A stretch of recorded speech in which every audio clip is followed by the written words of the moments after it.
Hace 22 años, en diciembre del 2004, la ciudad de Puebla y la zona metropolitana fue asfixiada por el pulpo del transporte público. Un desacuerdo entre el gobierno saliente de Melquiades Morales Flores y los líderes de este sistema de transporte público en Puebla propició que la relación se tensara hasta llegar al bloqueo sistemático de quienes tenían que entrar y salir de Puebla capital e ir a los municipios circunvecinos. Durante largas horas se vio a madres de familia caminando con los niños, con las mochilas y los útiles escolares, largas cuadras ahí por la zona de la Margarita o por la zona sur. Se extendió el paro durante prácticamente 20 horas hasta que la noche de ese casi 31 de diciembre se dio como resultado que se instrumentara un operativo para el desalojo de quienes habían impedido no solamente el derecho al transporte público, sino el tránsito libre de los vehículos de los usuarios en esta zona metropolitana de Puebla.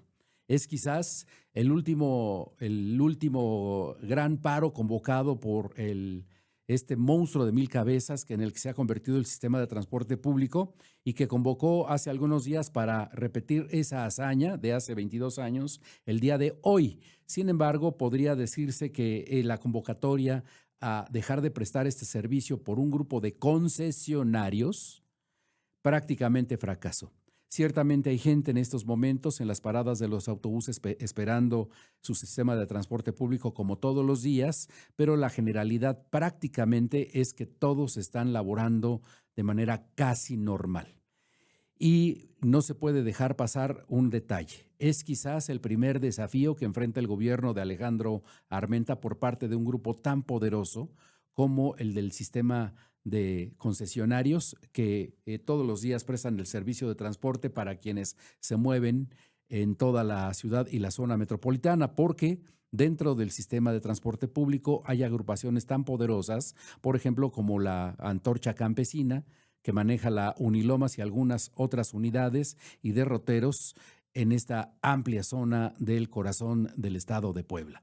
Veremos en las próximas horas cómo se resuelve el asunto, pero por lo que se puede ver hasta este momento, cuando son un poco más de las 9 de la mañana, podría decirse que el paro no consiguió el consenso necesario entre los concesionarios del transporte público y las cosas van caminando relativamente bien. Sin embargo, esto no se acaba hasta que se acaba, como en el béisbol, y desde luego estaremos informando de lo que ocurra en las próximas horas. ¿Qué tal? ¿Cómo le va? Muy buenos días en este arranque de semana en martes, después del primer largo puente con motivo del calendario cívico. Me da mucho gusto saludarle a través de los micrófonos de la 90.7 en la frecuencia modulada, en la intensa, y también a través de las plataformas digitales. Transmitimos como todos los días de manera simultánea a través del sitio de casa en cadenain.com y también a través de las redes sociales que ya conocen, @laintensa_FM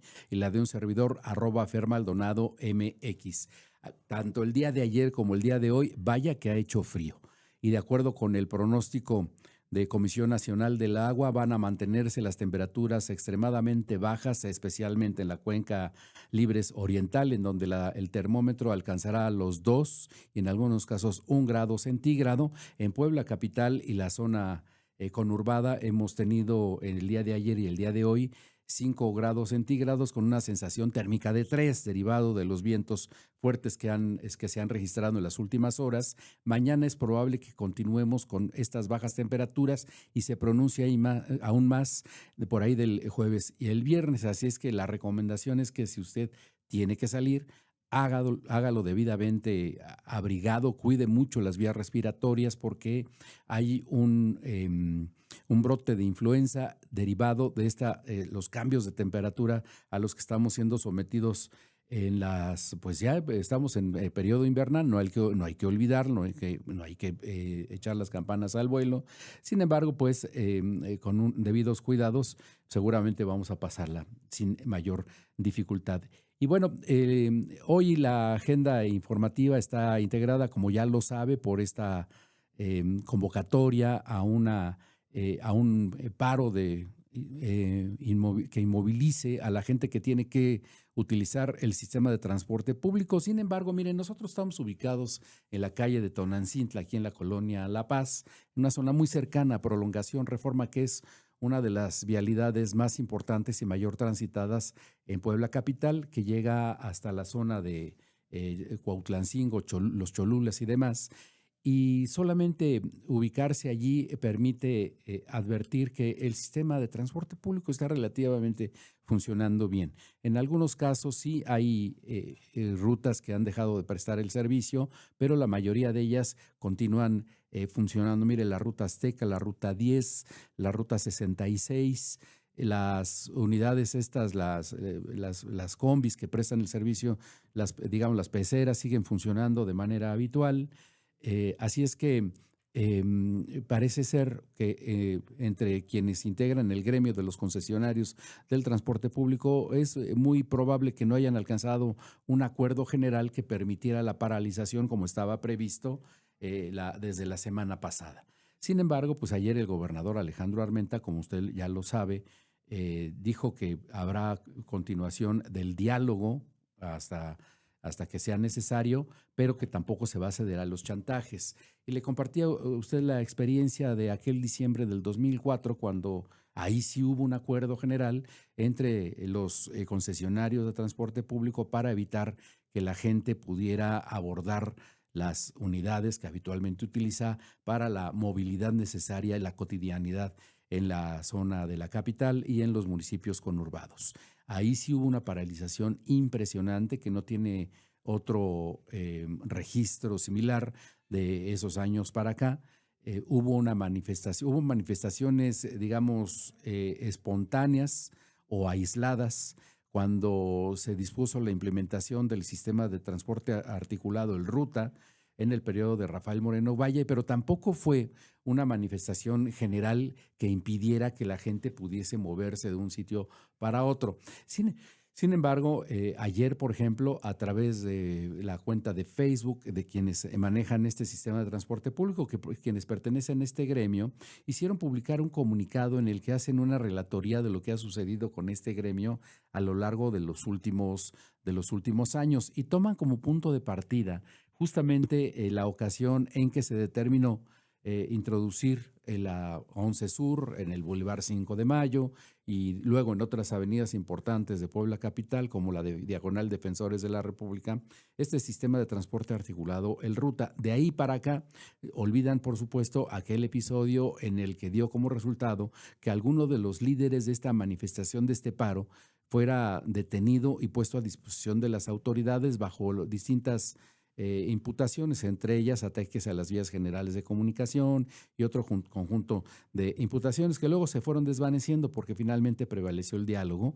Me estoy refiriendo al último año de la gestión del gobernador Melquiades Morales. Ya llovió, ya pasó agua bajo el río, pero sin duda ahí sí se trató de una manifestación que convocó a todos los concesionarios y los trabajadores del volante que laboran todos los días detrás de una combi, de un camión, etcétera. Bueno, lo que dice el comunicado de prensa, y voy a leer algunos fragmentos de manera textual, dice, y está dirigido, por supuesto, al gobernador Alejandro Armenta, a la secretaria de Movilidad y Transporte, Silvia Tanús, al secretario de Gobernación, Samuel Aguilar Pala, a los concesionarios, checadores y choferes. Dice, desde hace ya varios años, diferentes administraciones del gobierno del estado de Puebla, comenzando por el del gobernador Rafael Moreno Valle, y hasta la fecha han tratado de realizar proyectos que transformen la manera de prestar el servicio de transporte público. Sin embargo, han mostrado poco interés por realizar un proyecto que nos integre a todos y sobre todo que exista un beneficio general y mutuo. Se ha beneficiado a empresas olvidándose del verdadero objetivo, los usuarios, y solo buscando el beneficio económico, dice este comunicado. Se nos pide, dice esta información, una modernización de unidades cuando las rutas que transitamos carecen de señalamientos, mantenimiento de asfalto, alumbrado y sobre todo se presta el servicio en calles sin pavimentar. Y todos sabemos que esto afecta el rendimiento de las unidades, llámese neumáticos, amortiguadores, balatas, haciendo una revisión del itinerario al azar de algunas rutas se encuentran errores en un trazo, algunos atraviesan avenidas con maniobras de riesgo. Se ha prestado el servicio aún con carencias y llevando la modernización al transporte público. Las rutas crecieron de combis, microbuses, hasta llegar a los camiones. Sin embargo, en 2013, 2015 y 2018 se olvidó el trabajo de todos esos años, dejándonos de lado con la entrada de la red urbano de transporte articulado, que si bien su objetivo era crear un mejor servicio, terminó siendo un complicado transporte de transborde de unidades. Es lo que dice aquí, hasta aquí este comunicado, que es muy, muy extenso y continúa dándonos, digamos, pretextos para continuar operando con unidades que en muchos de los casos son realmente pues latas con ruedas, porque verdaderamente muchas de las unidades de transporte público, y mire que en distintas ocasiones he tenido que subirme a camiones en esta ciudad, son de alto riesgo. Primero, porque las unidades están en condiciones lamentables, muy, muy lamentables, no solamente en términos de mecánica general, sino de la estética del interior de los camiones. En otras, los choferes carecen de capacitación, de sensibilidad y de empatía. Y eso no tiene nada que ver con las condiciones en las que se encuentran los derroteros por donde transitan todas estas unidades. Es decir, hay sí un problema de transporte público que arroja como resultado un servicio deficiente para el usuario. Eso es un primer momento. En segundo momento es que sí, administraciones del pasado han dejado que continúen operando bajo estas condiciones porque simplemente lo dejaron allí, pateando el bote. ¿Para qué enfrentar a un gremio tan poderoso como el del transporte público, pudiendo continuar haciendo como que la Virgen les habla? Esa es la otra. Pero al final, quien padece un sistema de transporte público deficiente, inseguro, todos los días, es el usuario, no nos olvidemos. Y también habrá que revisar las condiciones contractuales en las cuales los choferes del transporte público trabajan para quienes obtuvieron una concesión de transporte público. No se nos olvide, es una concesión que otorga el Estado a quien asume la responsabilidad de prestar un servicio bajo ciertas condiciones. Los términos de la concesión son sumamente claros, precisos, sin subjetividades. Tendrán que utilizar unidades de transporte público en condiciones óptimas, con choferes capacitados y bajo las condiciones del sistema del reglamento de transporte público en una ciudad como esta y con las ciudades en donde transitan. Entonces, podría decirse que hay una conjunción de responsabilidades, tanto por parte del Estado como por quienes han ocupado durante muchos años una concesión para beneficio económico. Eso sí, no nos olvidemos, se trata de una empresa que a final de cuentas el espíritu primordial es generar economía, utilidades y empleo para los operarios, digamos, checadores y demás. Pero muchas de esas cosas se han olvidado en el camino.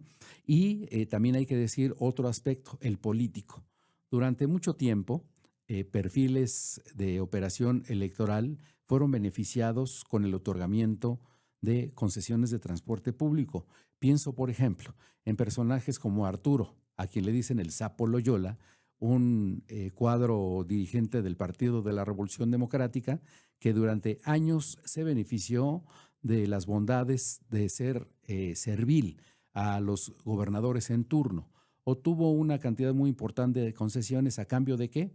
De ponerlas al servicio del gobernador en turno o del candidato oficial que fuese en cualquier momento. El transporte público al servicio de grupos de poder que permitía el traslado de acarreados para mítines, manifestaciones y también para elecciones.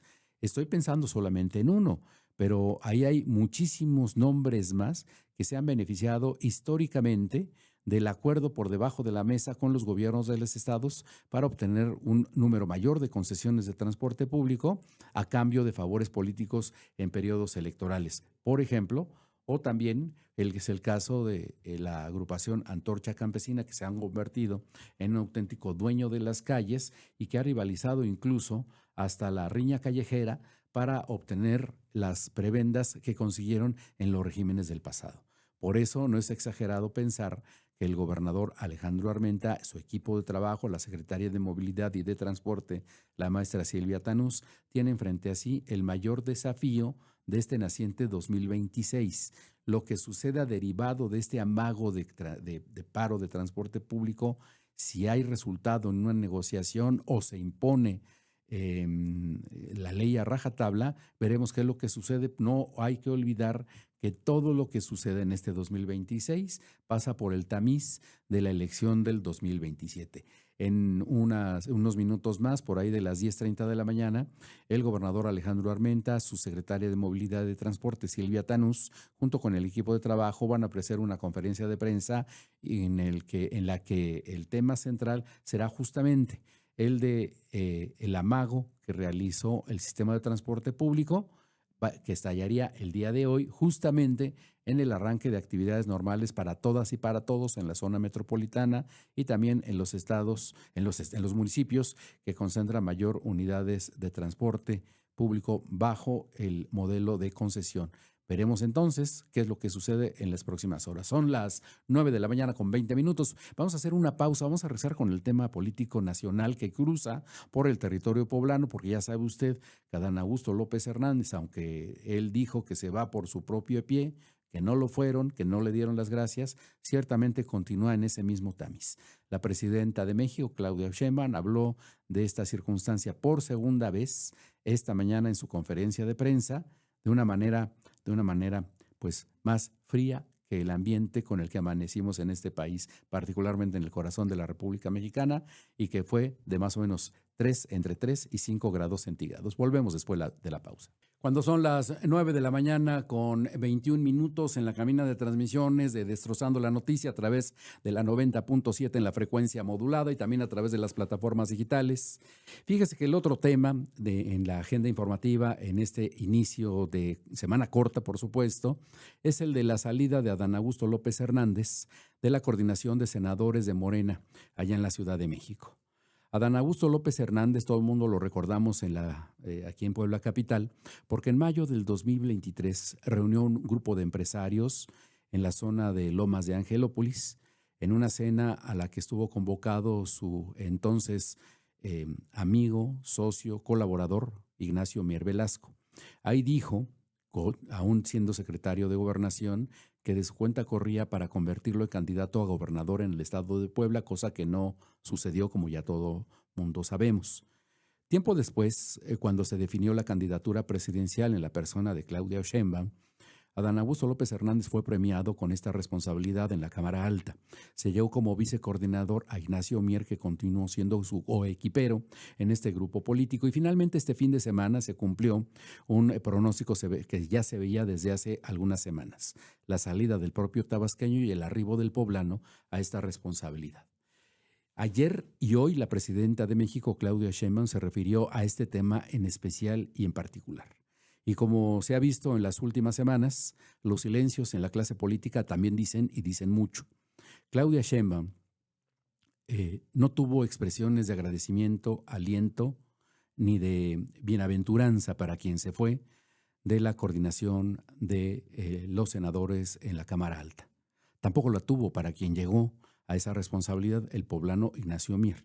Y eso, desde luego, para quienes leen entre líneas, sabrán el enorme significado que tiene el silencio de una jefa de Estado como Claudia Sheinbaum en una coyuntura política particular que cruza por el país, pero que también tiene una enorme repercusión en el territorio poblano. Vamos a escuchar a Claudia Sheinbaum esta mañana en su mañanera. Pues ¿cuáles investigaciones? Pues, o sea, han salido notas periodísticas, pero no hay, que yo sepa, y en todo caso que diga la Fiscalía si hay investigaciones. Bueno, pues, él toma la decisión de dejar la coordinación del Senado y pues va a ayudar ahí en el territorio. No tiene un desgaste entonces político, digamos. Pues eso lo tiene que evaluar la gente, lo tiene que decir la gente.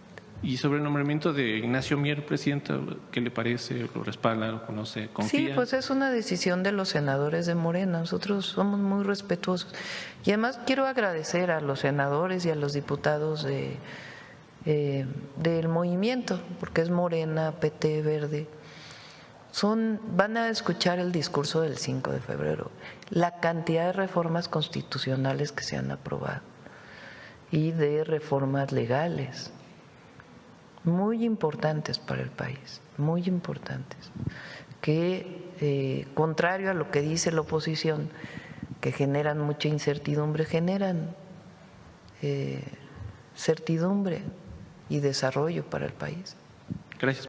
Como se puede apreciar claramente, Claudia Sheinbaum no hace un reconocimiento del trabajo político desempeñado por Adán Augusto López Hernández, quien, hay que decirlo, a mediados del año pasado le estalló un escándalo por estar vinculado a Hernán Bermúdez Requena, el secretario de Seguridad Pública que se desempeñó bajo su gobierno y que fue encontrado como líder de un grupo delictivo que se le conoce La Barredora.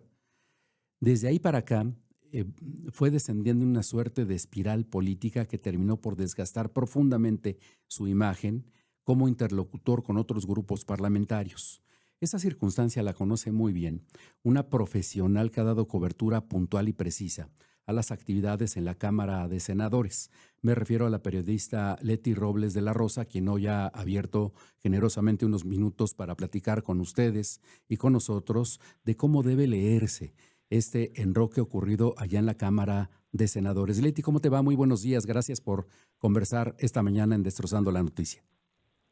¿Qué tal? ¿Cómo estás? Muy buenos días a toda tu audiencia. Pues aquí estamos ya en el desarrollo de la primera reunión de la Junta de Coordinación Política, presidida ya de manera formal por Ignacio Mier. Y evidentemente, pues el punto número 1 es que se presenta y que lo elegirán como presidente de la Junta de Coordinación Política por lo que resta de la esta 65 y 66 y 67 legislatura.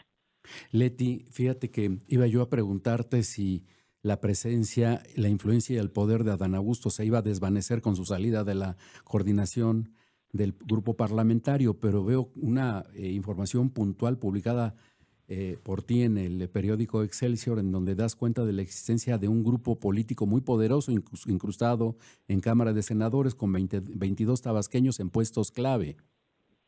Así es, y fíjate que de esos 22 tabasqueños, 17 fueron colaboradores directos de Adán Augusto durante su gobierno en Tabasco. Estas personas pues tienen el manejo de los 5,000 millones de pesos que son el presupuesto del Senado de la República. Ellos deciden a quién se lo dan, cómo se lo dan, cuánto le dan, pero además deciden cómo se califican a sí mismos, si lo manejaron o no bien ese presupuesto, deciden también qué es lo que se transparenta del dinero que gastan. De igual manera, ellos tienen en sus manos decidir qué se le informa a la población de las actividades del Senado de la República, y también tienen incidencia mayoritaria en las decisiones de una de las áreas más importantes del Senado, que es su esencia constitucional, que es la diplomacia parlamentaria, porque algunos colaboradores de Adán Augusto, a pesar de que no tienen antecedentes profesionales en materia de diplomacia, pues son parte del poder de los mandos medios y superiores del Instituto Gilberto Bosques, claro, que es el que se dedica a todo lo que tiene que ver con la diplomacia que desarrolla el Senado de la República, que recordemos, según la Constitución, es el corresponsable de la política exterior del país. Ahora, Leti, ¿qué es lo que ha podido, lo que ha trascendido después de la salida de Adán Augusto de una posición clave en el Senado de la República como interlocutor, por ejemplo, con el Poder Ejecutivo? Pues mira, evidentemente el coordinador del oficialismo en turno en el Senado de la República es el interlocutor por excelencia con el Ejecutivo Federal. Él es el que aterriza los planes del Ejecutivo Federal en el Poder Legislativo, en concreto en el Senado de la República. Ignacio Mier, bueno, pues desde el 1 de septiembre del 2024, cuando empezó la 66 legislatura, él fue nombrado como vicecoordinador general del Grupo Parlamentario de Morena.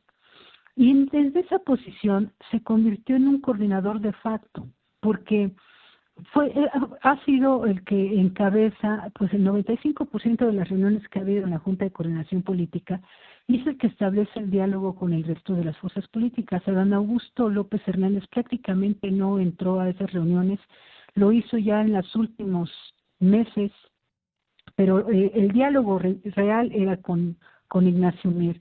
De igual manera, te comento que Adán entraba al diálogo con la oposición cuando iba a haber votaciones secretas o de voto secreto y que se requerían mayorías calificadas, pues para tratar de garantizar, de convencer a la oposición de que votaran con él y evitar alguna sorpresa en la mayoría calificada, porque en un voto secreto, pues hasta un aliado puede votar en contra y pues ya no te sale el plan.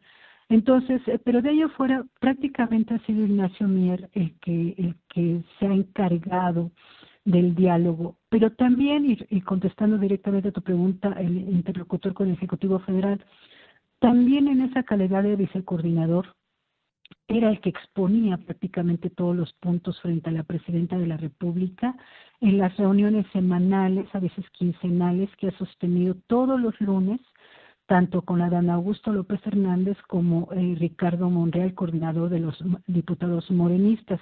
Fíjate que en esas reuniones, de acuerdo con lo que los propios legisladores han comunicado a sus compañeros de bancadas y que se ha podido reportear, en esas reuniones Ricardo Monreal siempre llega solo, mientras que Adán Augusto siempre llegaba con Ignacio Mier y con Gerardo Fernández Noroña cuando era presidente del Senado. Llegó un momento por ahí de abril-mayo, después del escándalo del viaje a Estrasburgo de Gerardo Fernández Noroña, que Palacio Nacional ya pidió que ya no fuera Gerardo Fernández Noroña, y entonces iban por parte del Senado Adán Augusto e Ignacio Mier, y por Cámara de Diputados solamente de Ricardo Monreal. Entonces, evidentemente, con estos antecedentes te comento, pues Ignacio Mier tiene ya ese diálogo directo con la Presidenta de la República, y evidentemente la Presidenta de la República pues le tiene la confianza a Ignacio Mier, y él, igual que Ricardo Monreal, tendrá la oportunidad de hablar con la Presidenta pues cada lunes de todo lo que iba a ser el periodo ordinario de sesiones, que empezó este 1 de febrero, hoy es la primera sesión ordinaria en el Pleno y termina hasta el 30 de abril. Y será un momento muy importante para la interlocución entre ambos poderes, Leti, ¿estarás de acuerdo? Porque Sí, por supuesto. Estamos en la antesala de la discusión para la reforma electoral, entre otras tantas que va a presentar el próximo 5 de febrero. Sí, hay que ver en qué términos viene, y hay que ver si se concreta o no. El trabajo está muy difícil para la reforma electoral, y hay otra reforma que es muy importante y que es fundamental para todos los mexicanos, que es la llamada ley para los jueces sin rostro. Esta es una figura muy polémica a nivel internacional. Hay recomendaciones de la ONU para que México no legisle, no cree estos jueces sin rostro. Sin embargo, Morena lo va a hacer. Y eso implicará que en el Senado, que es a donde está la iniciativa presidencial, se va a abrir un parlamento abierto para escuchar a los expertos, para hacer los cambios necesarios. Y esto es un cambio muy importante, ¿sabes? Porque con Adán Augusto siempre era, hay que aprobar sin cambiar ni una coma. Le molestaban mucho los parlamentos abiertos, le molestaban mucho la diplomacia parlamentaria, le molestaban mucho las reuniones bicamerales, por ejemplo, ¿no? Y ahora, pues Ignacio Mier está desde el primer instante pues dando paso abierto a esto que es la esencia del poder legislativo, que es escuchar a la gente. Entonces van a escuchar a la gente en esta reforma tan importante de los jueces sin rostro, y evidentemente en materia electoral pues van a tener que escuchar a muchos. Leti, sin embargo, parece una contraposición. Por el margen de maniobra política que nos describes ya posee Ignacio Mier, pero por otra parte la camisa de fuerza que supone una estructura administrativa y política que obedece a los intereses de Adán Augusto, ¿no te parece? Así es, por supuesto. O sea, estamos hablando de dos personas. Son muy amigos, son aliados, pero son dos personalidades muy diferentes. son dos estilos muy diferentes de hacer política. Ignacio Mier es más dado al diálogo y a tratar con respeto a las minorías, a incluirlas. Pero al mismo tiempo, pues los criterios de este grupo, yo le llamo Grupo Tabasco en el Senado, pues son los que imperan para el manejo del dinero y el manejo de la política de comunicación social y de la política de transparencia. Entonces habrá que ver, habrá que esperar qué decisiones toma Ignacio Mier, si es que mantiene ese personal, pero ahora con la convicción de que tienen que responderle a él y solamente a él, o si decide hacer cambios en esas posiciones que son claves, porque son la columna vertebral del quehacer diario del Senado de la República. Leti, para quienes trabajamos como reporteros, periodistas de oficio, pues nos es difícil tener una bola de cristal. Pero si Ignacio Mier continúa fortaleciendo este diálogo con la presidenta, como lo describes en las reuniones semanales, tendrá una oportunidad muy importante. Él ha querido ser candidato y gobernador de su estado, que es Puebla. ¿Verías tú esa ventana de oportunidad? Pues claro que sí, imagínate, el gran salto que le permitió a Alejandro Armenta ser gobernador fue haber presidido el Senado de la República. En medio de polémicas, yo sigo pensando que es uno de los dos peores presidentes del Senado de la República. El primero, por supuesto, Gerardo Fernández Noroña, y después Alejandro Armenta. Pero esas posiciones les dan cercanía con quien tiene que tomar las decisiones. Y a mí me parece que ahorita, justo como tú estás diciendo, no podemos adivinar, pero evidentemente este es un camino importante para Ignacio Mier, para que pueda tener el respaldo y ser un candidato firme, fuerte para la gobernatura de Puebla. Pero hay otros factores que hay que tomar en cuenta y que no se deben de olvidar. Uno, pues la propia grilla que el gobernador tiene en contra de Ignacio Mier, al grado que después de negar que fueran parientes cercanos, ahora ya le llama primo, ¿no? O sea, le llama primo para que se le aplique la ley de nepotismo y él no pueda acceder a una candidatura. Y dos, recordemos que en la Constitución ya existe el principio de la alternancia de género.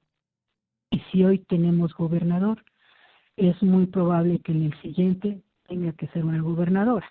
Entonces hay que tomar en cuenta todos esos factores que pueden incidir en la decisión de una mandataria federal y de, evidentemente, como dicen los morenistas, de las encuestas, ¿no?, de las cuales surge el candidato oficial a un puesto de elección popular en la militancia morenista. Muy bien. Leti Robles de la Rosa, agradecemos que nos hayas dado luces de lo que sucede allá en Cámara de Diputados. Te seguimos con mucha admiración, mucho aprecio. Gracias de verdad en estos minutos. Sí, gracias a ustedes. Muy buenos días. Un abrazo a Leti Robles de la Rosa, una experimentada periodista, columnista del periódico Excelsior, que da seguimiento todos los días, nos da exclusivas a través de su cuenta de Twitter en @Let de la Rosa. Todos los días nos ofrece información muy importante de lo que ocurre allá en la Cámara de Diputados, la Cámara Alta. Es tiempo de hacer una pausa en Destrozando la Noticia cuando son las 9 de la mañana con 40 minutos. Vamos a regresar con más datos importantes, entretenidos y hasta morbosos de lo que sucede en la escena política poblana. Volvemos. Muchas gracias que nos acompaña a través de Destrozando la Noticia cuando son las 9 de la mañana con 42 minutos. Transmitimos desde la capital del estado de Puebla, aquí en la colonia La Paz, en una de las zonas más bellas de la zona metropolitana de Puebla. Y transmitimos a través de la 90.7 en la frecuencia modulada y a través de las plataformas digitales que ya conoce. Estamos en cadenain.com y también a través del canal de YouTube parabólica.mx. Y fíjese que en la escena poblana, pues como decíamos al inicio de esta emisión, todo lo que suceda hoy en día en la escena pública, en los gobiernos, en el gobierno del estado, los gobiernos municipales, en las asociaciones, los colectivos y los gremios, pues todo va a pasar por el tamiz del interés electoral. ¿Por qué? Porque es uno de los periodos más importantes para la vida partidista en el territorio, en donde habrá elecciones en 2027, pero aunque pareciera que la fecha está lejos, puesto que será en el primer domingo de julio del próximo año el proceso electoral, a través del cual vamos a poder renovar los poderes tanto del legislativo, el local, me refiero a los 41 legisladores, como a los 217 presidentes municipales, presidentes y presidentas. Entre ellos, pues la joya de la corona, ya lo sabe, es Puebla capital, pero también está en la zona de los Cholulas. Son municipios muy importantes que pesan particularmente cuando se toma en cuenta la densidad geográfica que se tiene en el listado nominal de cada periodo sucesorio. Bueno, pues uno de los municipios que ha ganado mayor preeminencia en la discusión pública es el de San Andrés Cholula por varios factores. Primero, porque es una demarcación que, salvo el periodo en el que fue gobernado por un trienio por Morena, el resto de los trienios ha estado bajo la tutela del Partido Acción Nacional.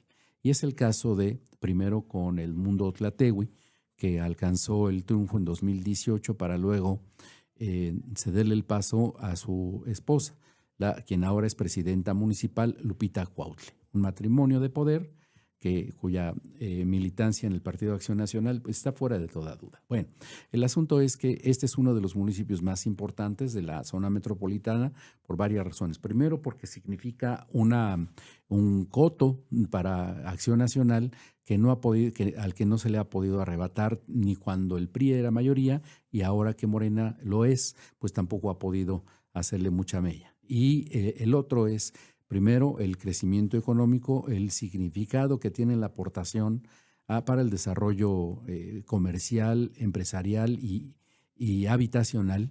Este municipio, que tiene una particularidad, porque tiene sus barrios históricos, sus mayordomías, pero también tiene una franja muy importante de la zona moderna, digamos desde el fraccionamiento de la Vista hasta todo Lomas de Angelópolis, que es una zona moderna con una alta plusvalía, pues está dentro del municipio de San Andrés Cholula. Entonces, eso lo convierte en uno de los municipios de mayor atractivo para los grupos de poder. Lupita Cuautle, que la semana pasada tuvo un evento, le llamaron un informe trimestral ahí en San Bernardino, Tlaxcalancingo, en donde prácticamente se puso los guantes frente al partido mayoritario, pues tuvo ayer respuesta. ¿Y quién la puso en la escena pública? Pues el coordinador del gabinete, José Luis García Parra, que ya antes había hecho justamente este papel, el de utilizar un discurso combativo para otros actores de la vida pública en el sector político, en el sector empresarial, etcétera, etcétera. Bueno, pues ayer José Luis García Parra, el coordinador del gabinete, dijo que el año pasado la presidenta municipal de San Andrés Cholula había solicitado un monto más o menos de 1,000 millones de pesos para pavimentar entre 8 y 10 calles. No se dijo si se le concedieron o no, pero por la expresión, evidentemente, le dijeron que no era una suma pertinente para la pavimentación de ese número de calles. Vamos a recuperar este fragmento de qué fue lo que dijo el coordinador del gabinete el día de ayer. El ejercicio responsable de los recursos públicos. ¿Creen que son los tiempos de antes, cuando a través de las constructoras podrían hacerse ricos los gobiernos, los gobernantes, mejor dicho, cobrando excesivamente por este tipo de obras? Yo recuerdo el año pasado, la alcaldesa trajo una propuesta, una carpeta, eran sobre 8 o 10 calles y quería apoyo del gobierno del estado para financiarla, sobre 1,000 millones de pesos. 1,000 millones de pesos para 8 calles ahí en San Andrés Cholula. Desde luego que pues, no tenemos la capacidad financiera y desde luego que somos responsables con los recursos públicos. Es imposible que el gobierno pudiera destinar estos recursos a este tipo de obras. Bueno, pues sí, eso fue lo que dijo ayer el coordinador del gabinete, José Luis García Parra, de una etapa en la relación entre el gobierno de San Andrés Cholula y el gobierno del estado que no conocíamos hasta el día de ayer. Pero como bien se sabe, a toda acción corresponde una reacción. Esta afirmación, la que escuchamos, fue pronunciada el día de ayer, 4 días después de que el jueves de la semana pasada, la presidenta Lupita Cuautle, la presidenta de San Andrés Cholula, dijo que entre otras cosas, iban a llegar más campañas de desprestigio. Vamos a escuchar este fragmento.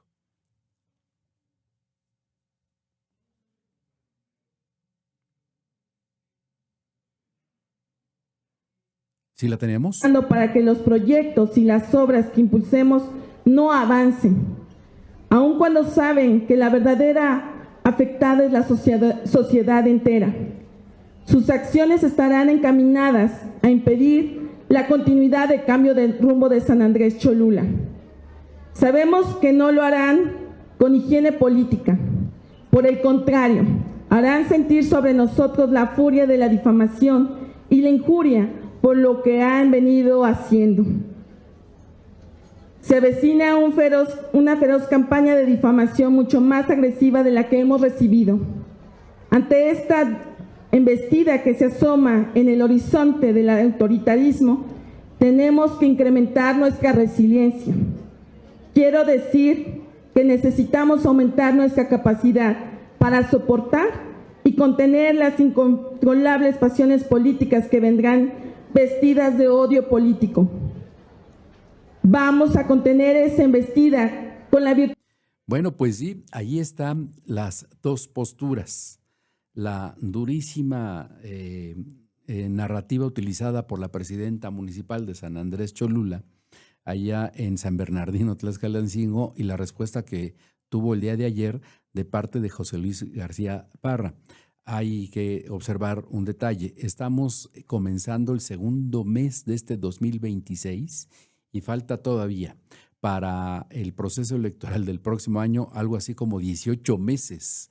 18 meses. Y ya estamos viendo un escenario de confrontación pública, abierta, política, que irá incrementando en la medida que se vaya acercando el proceso de la designación de quienes en los partidos políticos se asuman con las credenciales suficientes para poder obtener una candidatura. No está fuera del foco una circunstancia. Lupita Cuautle buscará ser candidata a la reelección en ese muy importante municipio de la zona metropolitana y, por supuesto, el partido mayoritario en Puebla, que es el Movimiento de Regeneración Nacional, buscará, desde luego, obtener el triunfo en esa demarcación. Y ahí se van a ir para todo lo que resta del año, se lo puedo anticipar. En donde también sopla el viento, como ya lo sabe desde hace semanas, es allá en los Estados Unidos. Donald Trump sigue empecinado en perseguir, castigar y acosar a quienes no tengan el mismo tono de piel que los habitantes del vecino país del norte. Y en esa tesitura pues han sido perseguidos no solamente inmigrantes que carecen de documentos para que les permitan estar en ese país, sino quienes ya obteniéndolos también han sido perseguidos. Y eso lo hemos visto y que arrojó como resultado la muerte de 2 ciudadanos norteamericanos ahí en la ciudad de Minneapolis. Bueno, el asunto es que cada vez más famosos se suman a la diatriba en contra de Donald Trump y de su política migratoria, el ICE.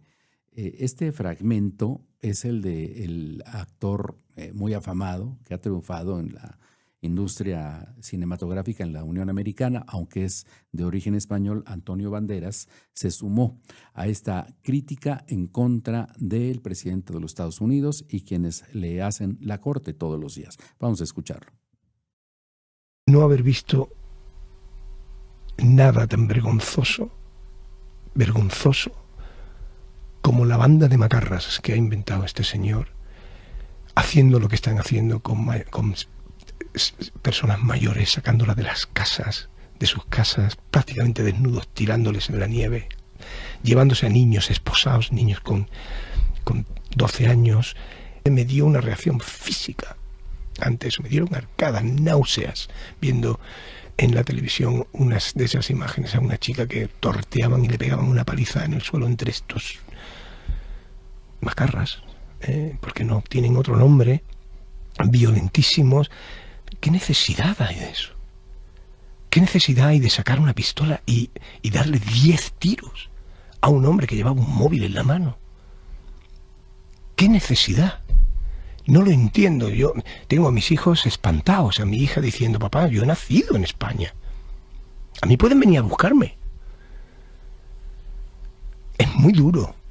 Pero lo más duro de todo eso es ver que...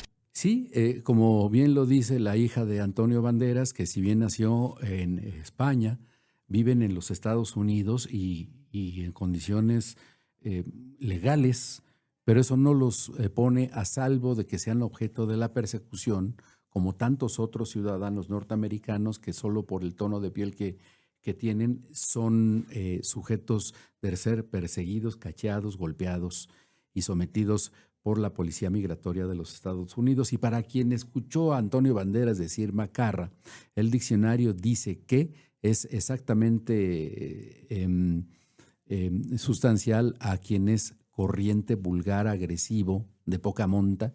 Eso es lo que significa macarras allá en España. Pero mire, otra de las cosas que tampoco se puede pasar por alto es esta condición que tiene el presidente de los Estados Unidos y un grupo de famosos que han sido aparecidos en más de 3 millones de documentos de los archivos de Jeffrey Epstein, depredador sexual que fue encontrado culpable de pedofilia y luego encontrado allí mismo en una celda, en una cárcel en Estados Unidos, muerto supuestamente cometido por un suicidio. Sin embargo, hay muchas dudas porque fueron desactivadas las cámaras, los mecanismos, los protocolos en la cárcel en la que se encontraba albergado.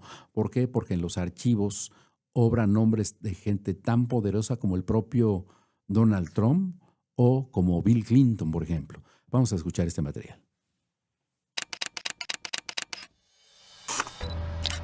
El Departamento de Justicia de Estados Unidos publicó este viernes el último conjunto de archivos relacionados con Jeffrey Epstein y que revelan el abuso sexual de menores por parte del magnate y las implicaciones de políticos y millonarios en esta red.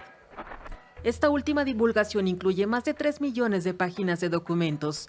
También incorpora más de 2,000 videos y aproximadamente 180,000 imágenes, con los cuales el número total de documentos sujetos a revisión creció a 6 millones de páginas. De esta manera se aplicó la ley aprobada en noviembre que ordenó la divulgación total de los documentos Epstein. Sin embargo, su revelación incumplió el plazo del 19 de diciembre fijado por el Congreso para publicar todos los expedientes. El Departamento de Justicia justificó que había encargado a cientos de abogados la revisión de los documentos para determinar qué información debía ser censurada u ocultada, con el fin de proteger la identidad de las víctimas de abusos sexuales. La divulgación impulsada por una nueva ley de transparencia busca esclarecer qué sabía el gobierno federal sobre el abuso sexual de menores y cómo se condujeron las investigaciones mientras mantiene ocultos datos sensibles para proteger a víctimas y procesos en curso. Entre los documentos se encontraban registros de vuelo publicados anteriormente que mostraban que Donald Trump voló en el jet privado de Epstein en la década de 1990 y varias fotografías del expresidente Bill Clinton. Ni Trump ni Clinton han sido acusados públicamente de irregularidades en relación con Epstein y ambos han afirmado que no tenían conocimiento de que estuviera abusando de niñas menores de edad. Si tuviéramos información, es decir, del Departamento de Justicia, sobre hombres que abusaron de mujeres, los procesaríamos, ¿verdad? Hablamos del trabajo que estamos haciendo. Por eso lo dije. Existe, como dije antes, la suposición implícita de que de alguna manera existe esta información oculta. Cabe recordar que durante años Trump y sus aliados republicanos en el Congreso prometieron a los votantes que se haría público un montón de documentos sobre el caso Epstein y han impulsado teorías conspirativas sobre lo que se encontraría allí. Votantes del movimiento MAGA están enfadados, exigen más transparencia al gobierno de Trump sobre el caso. Entre los nombres incluidos en los documentos se encuentran Ghislaine Maxwell, el príncipe Andrés, Bill Clinton, Hillary Clinton, David Copperfield, Leonardo DiCaprio, Al Gore. Pues ahí está el escándalo que envuelve a la clase política, empresarial y de la farándula en los Estados Unidos. Marcará sin duda un antes y un después de cómo ver a todas estas figuras influyentes a nivel global a partir de la existencia de estos archivos Epstein que han sido divulgados y que sin embargo hay gente en el lugar del país que demanda mayor transparencia. Llegamos a la parte final de Destrozando la Noticia. Les recuerdo que mañana en punto de las 9 de la mañana tendremos una nueva cita para conversar acerca de los temas que nos llama la atención y que son de interés público. Gracias por su atención. Que pase una espléndida mañana de